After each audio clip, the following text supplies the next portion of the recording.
انسان کو اللہ تعالیٰ نے 5 حواس دیے ہیں، اس کے ذریعے سے اس کو معلومات حاصل ہوتی ہیں۔ ایک دیکھنے کا ہے، ایک حس دیکھنے کی ہے، ایک سننے کی ہے، اور ایک چکھنے کی ہے، اور ایک سونگھنے کی ہے، اور ایک چھونے کی ہے۔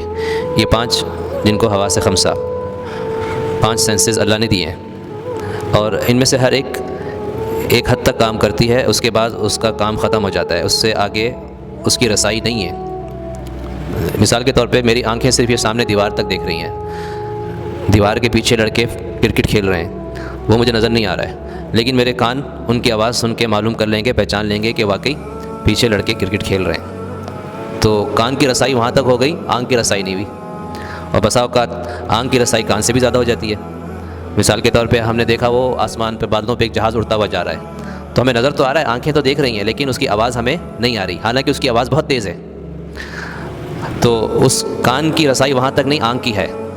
تو جتنے بھی حواس ہیں ان کی رسائی ایک حد تک ہوتی ہے، اس کے بعد وہ کام نہیں کرتے۔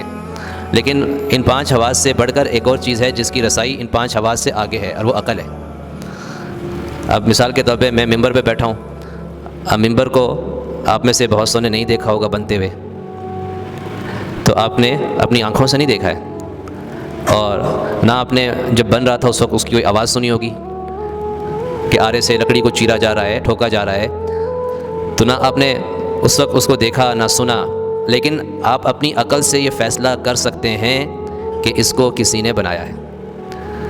تو یہ جو بنایا گیا ہے تو اس کا فیصلہ آپ کی عقل نے کیا ہے، تو باقی 5 حواس نے وہ کام نہیں کیا جو عقل نے کر کے دکھا دیا۔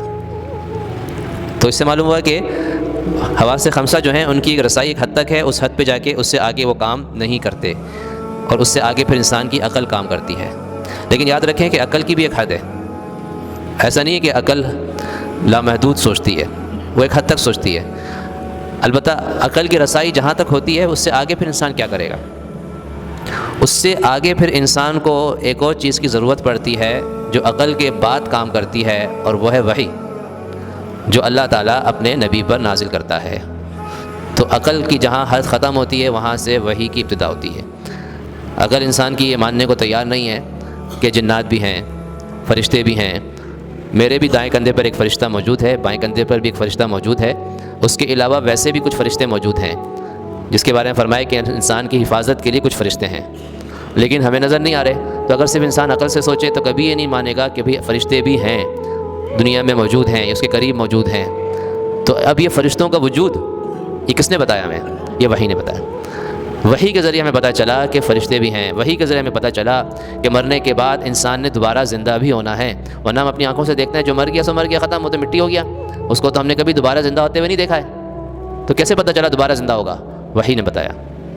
اس کے بعد ایک اور زندگی آئے گی، یہ وحی سے پتہ چل رہا ہے۔ اس کے بعد انسان کے اعمال کو تولا جائے گا، یہ وحی سے پتہ چل رہا ہے۔ اس کے بعد اس کے لیے جنت جہنم کا فیصلہ ہوگا، وحی سے پتہ چل رہا ہے۔ تو وحی کے بغیر انسان کی آخرت بالکل پردے کے پیچھے پوشیدہ ہے، اس سے آخرت کھلتی ہے وحی کے ذریعے سے۔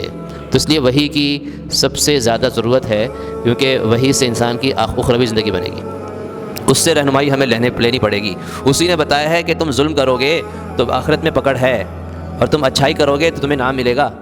اگر یہ نہ ہو اور جس کی نظر صرف اس دنیا کی زندگی تک ہے تو وہ تو ظلم کرتا رہے گا، اس کو تو فکر ہی نہیں ہے، ڈر ہی نہیں ہے کہ مجھے پکڑ کوئی ہو، کیوں؟ اس کو پتہ ہے کہ پاکستان میں تو کوئی پکڑنے والا نہیں ہے، جتنا ظلم کرنا ہے کر لو، اگر پولیس پکڑے گی تو وہاں پر بھی پیسے چل جائیں گے، عدالت میں پہنچ گئے تو وہاں پر پیسے چل جائیں گے، پیسے نہیں لیے تعلقات چل جائیں گے، تعلقات نہیں چلے خود اتنا بڑا ہے کہ کوئی اس پہ ہاتھ نہیں ڈال سکتا۔ تو ایسا آدمی پھر کبھی ظلم سے نہیں رکے گا، وہ ظلم کرتا رہے گا، اس کو پتہ ہے کہ مجھے کوئی پوچھنے والا نہیں، مجھے کوئی پکڑنے والا نہیں، مجھے کوئی سزا نہیں دے سکتا۔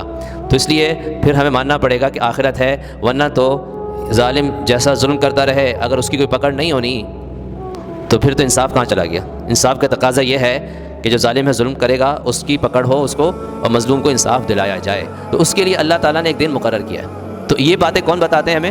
نبی آگے بتاتے ہیں۔ تو نبی جو ہیں ان پر اللہ تعالیٰ کی طرف سے وحی کا نزول ہوتا ہے، اور نبی دنیا میں تشریف لاتے ہیں انسان کی ہدایت کے لیے، انسان کو سیدھا راستہ دکھلانے کے لیے، صراط مستقیم جنت کا راستہ دکھلانے کے لیے، ورنہ عقل کبھی بھی انسان کو صراط مستقیم پہ نہیں چلا سکتی۔